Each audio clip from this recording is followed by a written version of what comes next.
بسم اللہ الرحمن الرحیم۔ آج کا عنوان ہے کہ ہمارے گھر میں فساد کیوں ہوتا ہے۔ موضوع بہت حساس ہے، لیکن تجربہ، مشاہدہ اور نہ جانے کتنی کتابوں کا مطالعہ یہ بتاتا ہے کہ اس کی بنیادی وجہ صرف اور صرف جلد بازی، کسی کو برداشت نہ کرنے کا جذبہ، کسی کو نہ سننے کا جذبہ، صرف بولتے رہنا، یا ایک ایسی برائی جس کو ہم اگنور بھی کر سکتے ہیں لیکن اس کو بڑا کر کے پیش کرنا۔ اور یہ بہت بڑا ایشو ہے کہ ہم برائی یہ سمجھ کے کرتے ہیں کہ کچھ ہو نہیں، ہم تو سچ بول رہے ہیں، جبکہ ایسا نہیں ہے۔ پہلے ہم یہ سوچ کے کسی برائی کرتے ہیں جو ہمارے خاندان سے دور ہے۔ ہم قوم کو بنیاد بنا لیتے ہیں کہ پنجاب کے لوگ ایسے ہیں، اردو بولنے والے ایسے ہیں، پشتو اسپیکر ایسے ہیں، بلوچ ایسے ہیں، جبکہ ایسا نہیں ہے۔ یا کبھی کسی فرقے کو اٹھا لیتے ہیں کہ جناب اہل حدیث ایسے ہیں، سنی ایسے ہیں، شیعہ ایسے ہیں، اور جب یہ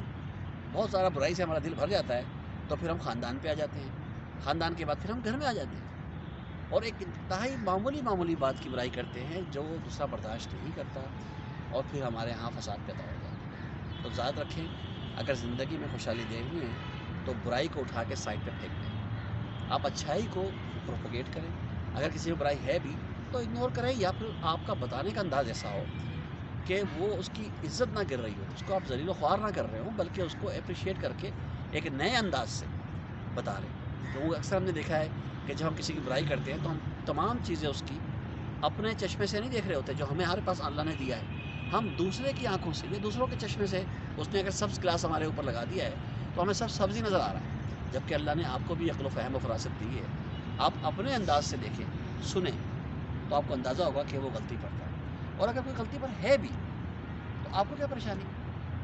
کیونکہ نقصان تو اس کا ہونا ہے، جو برا کرتا ہے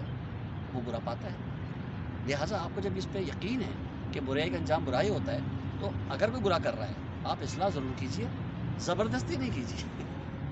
یہ یاد رکھیں، ہمارا کام حساب لینا نہیں ہے کسی کا، وہ اوپر بیٹھا ہے حساب لینے والا، ہمارا کام اصلاح کرنا ہے۔ اور اتنے بڑے دین کے ماننے والے ہیں کہ جنہوں نے ہمیں صرف بشیر و نذیر تھے، یعنی یہ بشارت دیتے تھے یا ڈراتے تھے، یہ نہیں کہتے تھے کہ میں کہہ رہا ہوں زبردستی کر، زبردستی بالکل نہیں ہے۔ جیسے سورہ آیت الکرسی میں ہے، آیت الکرسی والی آیت میں ہے کہ لا اکراہ فی الدین، دین میں کوئی جبر نہیں۔ تو آپ کا بھی فرض بنتا ہے کہ آپ صرف سمجھائیں، اچھا بھی بتائیں، برے کا بھی بتائیں، لیکن کبھی بھی یاد رکھیں کہ برائی کو پروپیگیٹ نہ کریں۔ ایک دفعہ اس کو برداشت کر کے دیکھیں، یہ انفارمیشن آپ کے بڑے کام آئے پھر، اور اچھائی کو پھیلائیں، اور دوسرے کی اچھائی خاص طور پر زیادہ پھیلائیں تاکہ آپ کی عزت میں بھی اضافہ ہو، کیونکہ جو ہم دیں گے وہی ہمیں ملے گا۔ مظفر آکاش، لاہور۔